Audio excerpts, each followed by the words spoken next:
You will hear a number of different recordings, and you will have to answer questions based on what you hear. There will be time for you to read the instructions and questions, and you will have a chance to check your work. All the recordings will be played once only. The test is in 4 sections. At the end of the test, you will be given 10 minutes to transfer your answers to the answer sheet. Now turn to Section 1. Section 1. You will hear a telephone conversation between a caller and a representative of a company hiring marquees. First, you have some time to look at questions 1 to 7.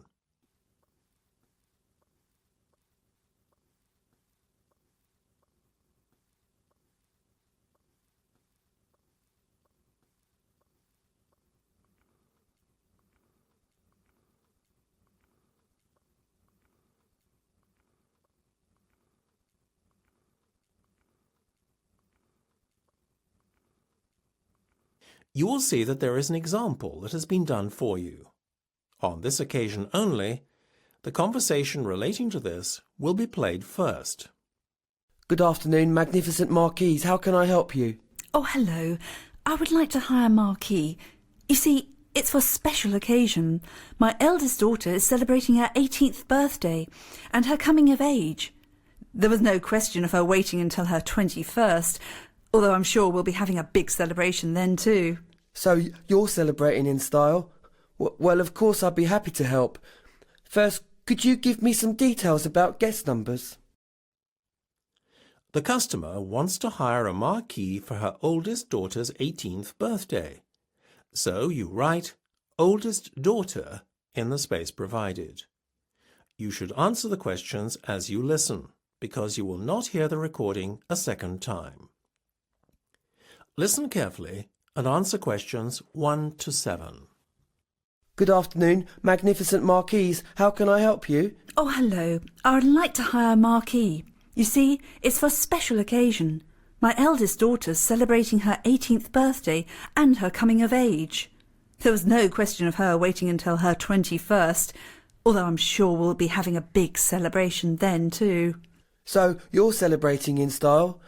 Well, of course I'd be happy to help. First, could you give me some details about guest numbers? Right, yes. Well, I was anticipating just a small do, but my daughter seems to have other ideas. Well, you can't blame her. It's a special day. I guess. I told her to limit numbers to around 50 guests, but the guest list seems to be growing daily. She would like to invite double that number, but we decided to split the difference and settle on 80 rather than 100. If you don't mind some of the guests standing, then our marquee sizes always allow standing space for almost double as many as those seated. For instance, one of our smaller marquees seats 30 guests but accommodates 50 standing. That sounds interesting. How big is that marquee? As not only am I working to a budget, but also we're limited by our garden size. Can you give me an idea of both your budget and the size we're looking at? Yes, I'm thinking of spending between £400 and £600. I can stretch to another 100 or two, but that's the maximum limit.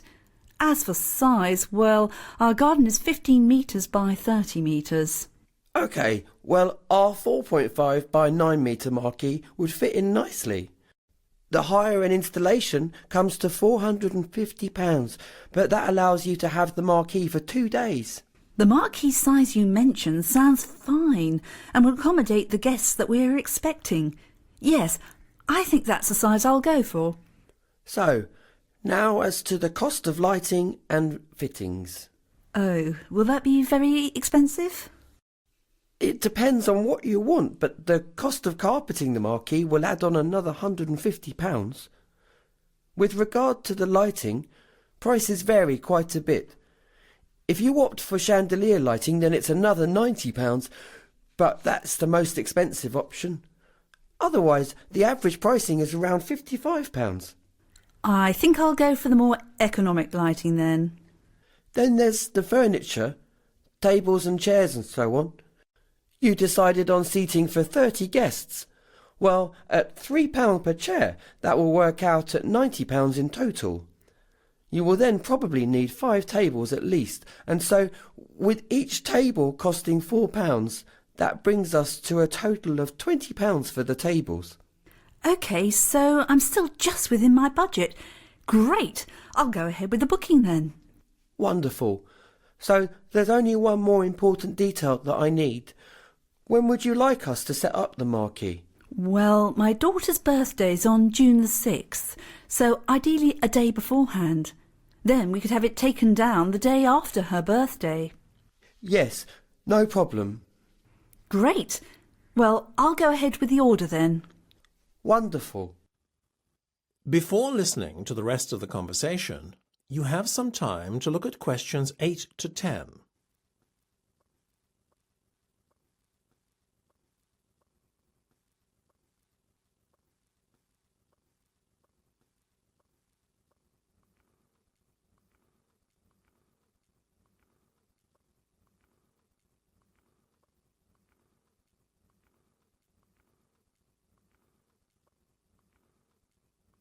Now listen and answer questions 8 to 10. OK. So that I can process your order, I need to take down some details. May I start by taking down your name and postcode? Yes, it's Jenny Lakewell, and the postcode's CV6TL3.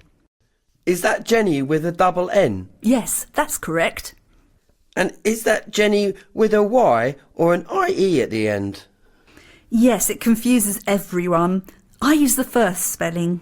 And I'm sorry, I didn't quite catch the postcode. Was that CB6? No, it's with a V, not a B. So it's CV6. Right you are. Can I have a contact number also, please? My mobile number is 07900 456. Oh, hold on a minute. I forgot I've got a different number now. So it's 079, then 44, not 00, followed by 325883. Great. That's everything for the moment.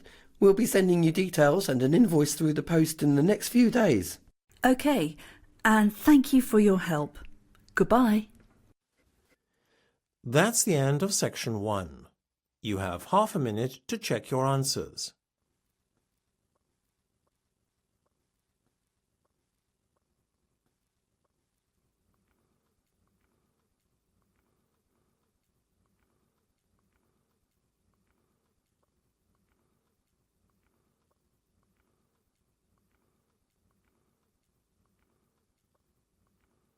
Now turn to section 2.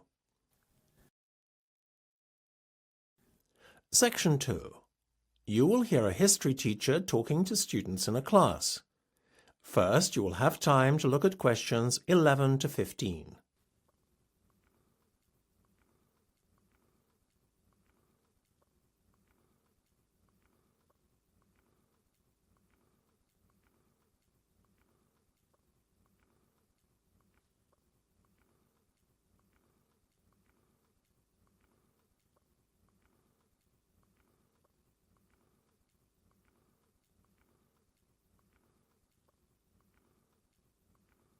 Now listen carefully and answer questions 11 to 15. Today we are going to study the typical layout of a medieval English castle. Highly fortified and with difficult access, medieval castles were impressive strongholds, designed to keep the castle's inhabitants safe and the invaders at bay. The main entrance would have been the outer gatehouse, located at the bottom right-hand corner of the diagram, just by the chapel buildings. However, even if you had entered via the outer gatehouse into the castle grounds, you would still have been outside the main part of the castle. The buildings in the outer court were not the main residential areas of the castle. These latter buildings belonged to the inner castle area and were heavily protected both by a water-filled channel known as a moat, which extended around a third of the inner part of the castle, as well as the fortified walls around the castle exterior. To enter the innermost area, you had to enter a long, narrow tunnel known as a barbican, over and directly above which the gatehouse was located. The barbican, being the only access point to the inner castle, was narrow and heavily guarded to prevent large enemy forces storming the inner castle area. The inner castle area held the main buildings around which daily life revolved. Here the Great Hall, along with the great chambers and kitchens, were located, as well as the castle bakehouse. The Great Hall was the only building with a courtyard view to the back and front. Whilst the Great Hall enjoyed a central location in the inner castle area, the great chambers and kitchen were less prominently positioned. Both of the latter buildings were located off to either side of the Great Hall. The great chambers, unlike the bakehouse, which is next to one of the towers, did not enjoy a courtyard view. Part of the exterior castle wall formed the back wall of the great chambers, as it did with the stables, located in the outer court. Before you hear the rest of the discussion, you have some time to look at questions 16 to 20.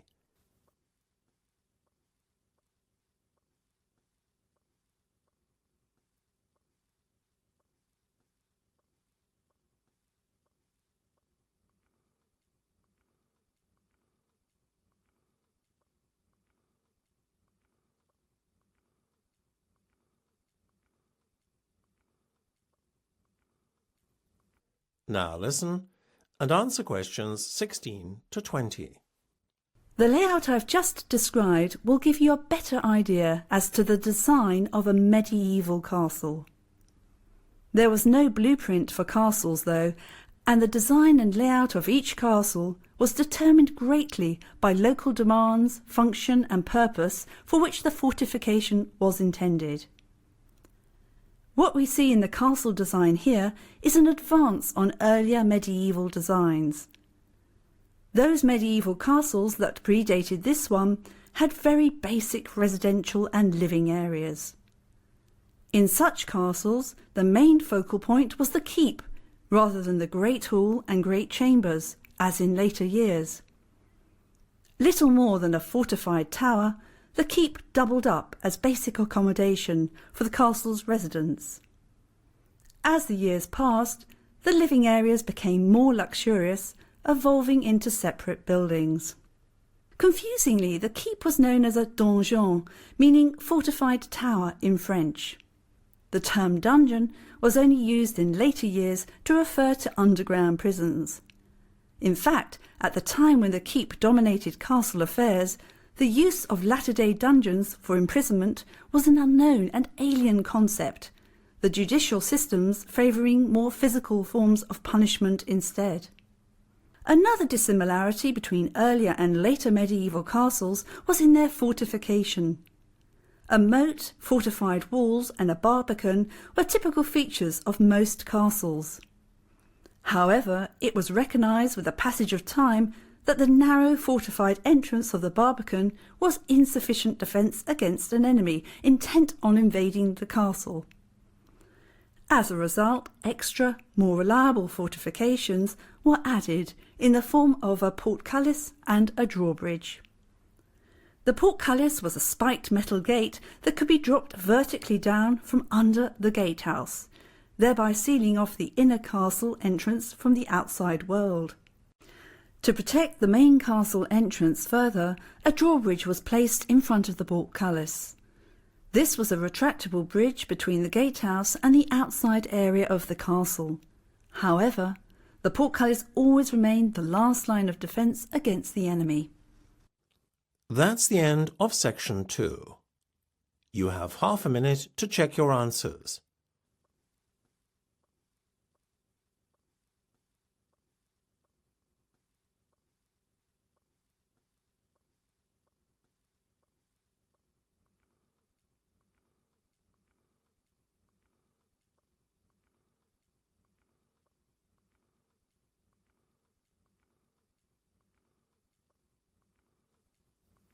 Now turn to Section 3. Section 3.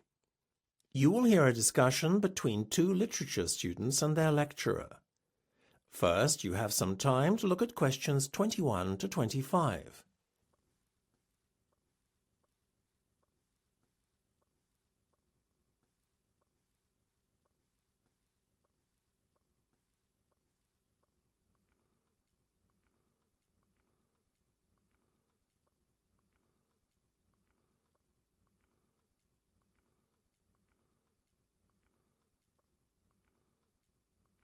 Now listen carefully and answer questions 21 to 25.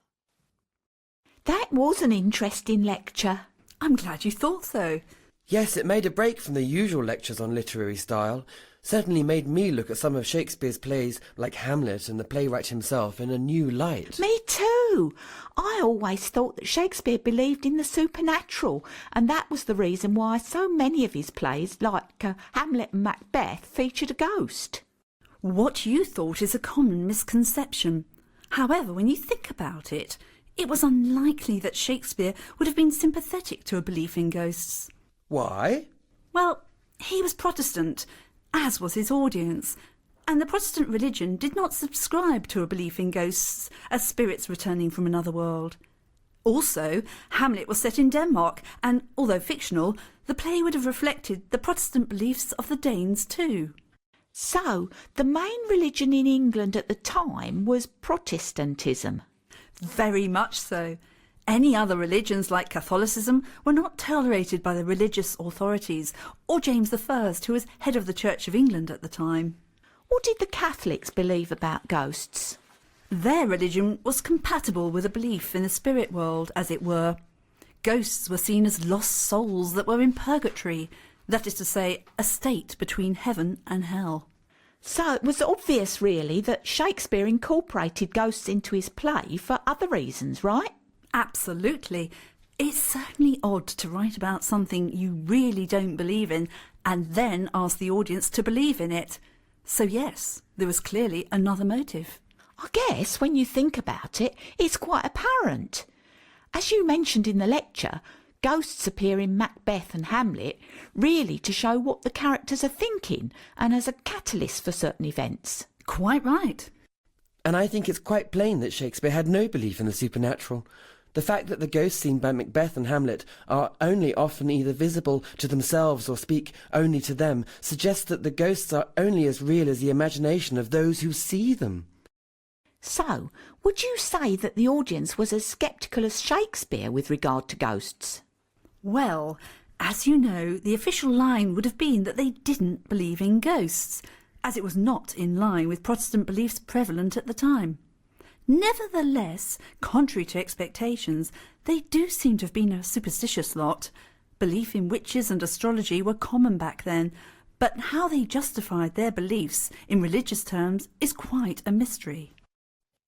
Before you hear the rest of the discussion, you have some time to look at questions 26 to 30.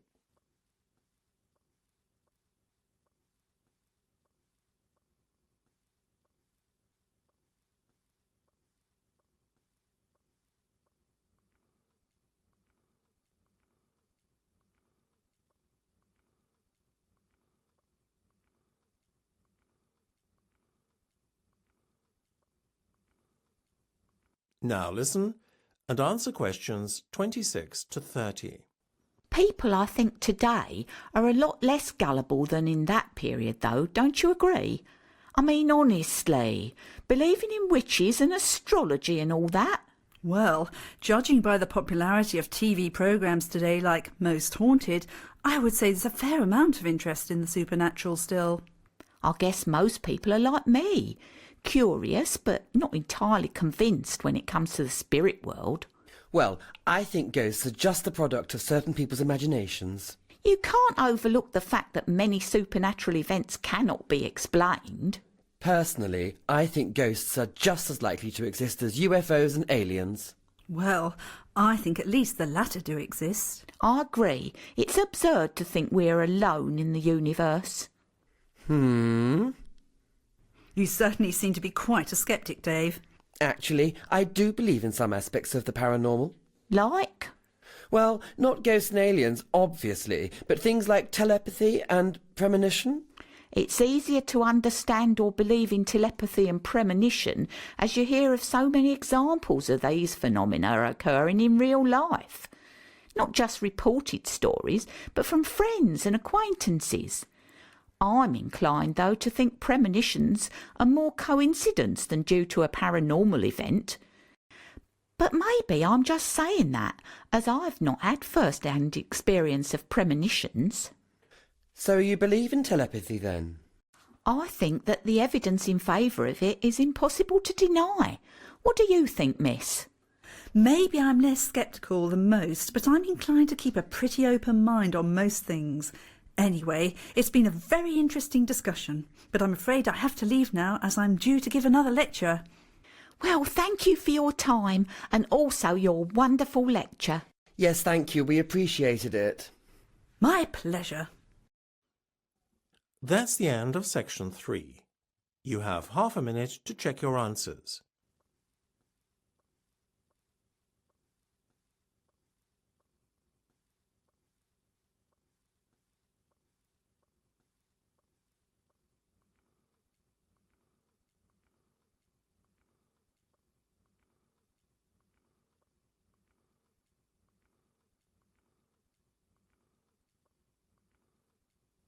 Now turn to section 4. Section 4. You will hear part of a lecture about Darwin's theory of evolution and its impact on society. First, you have some time to look at questions 31 to 40.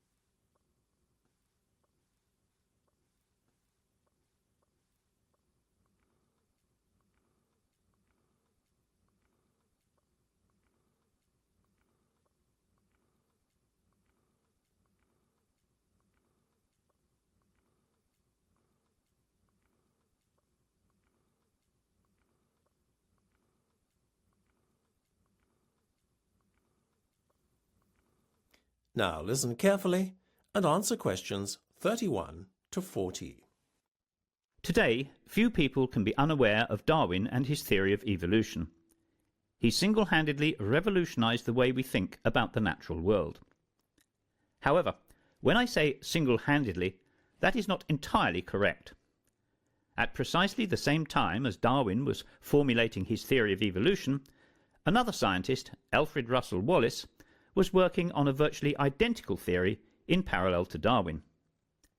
However, whilst Darwin's name has been preserved for posterity, the name of Wallace is virtually unknown. Why one should have been celebrated in scientific circles whilst the other was relegated to obscurity is puzzling. Both decided to make their discoveries public in a joint announcement once they were made aware of one another's work. There is no question that Darwin acted dishonourably, therefore, falsely claiming the sole credit for a theory of evolution. However, the publication of Darwin's groundbreaking On the Origin of Species by Natural Selection the following year almost certainly helped to secure him enduring fame. The publication of Darwin's book proved to be a watershed in the history of science. It also proved extremely controversial in the eyes of the Church, since Darwin claimed that man was merely an animal, Homo sapiens, and a product of evolution rather than of divine intervention. Such a theory was in direct opposition to religious dogmas of the day, and threatened to undermine the very core of religious belief. Today, however, many have successfully managed to reconcile Darwin's theory of evolution with religion. Only for some people, known as creationists, is Darwin's theory seen as being incompatible with religion.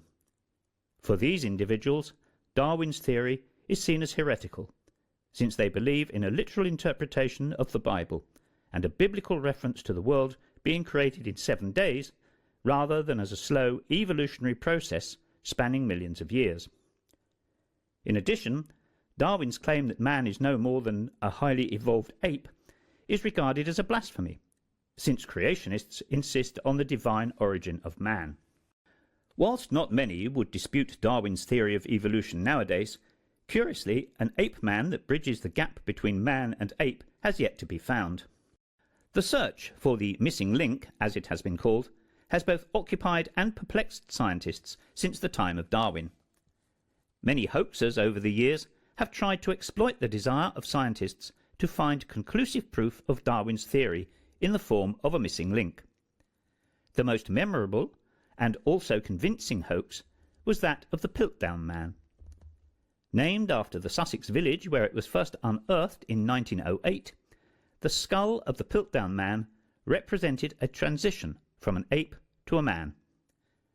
So convincing a hoax was it that it fooled the scientific establishment into believing for some 40 years that the missing link had indeed been found. In fact, the Manchester Guardian newspaper went so far as to call the discovery of the ape-man skull by far the earliest trace of mankind that has yet been found in England. The find was credited to a local solicitor and fossil hunter, Charles Dawson.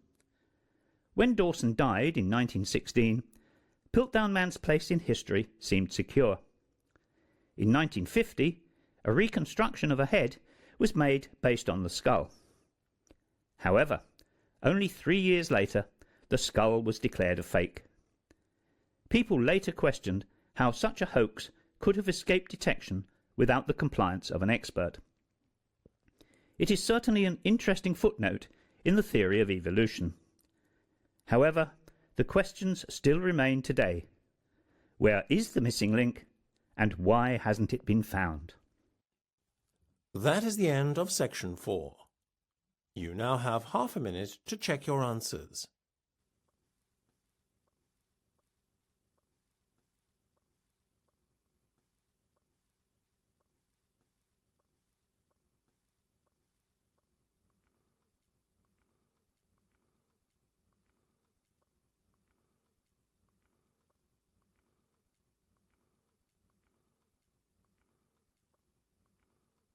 That is the end of the listening test. You now have 10 minutes to transfer your answers to the listening answer sheet.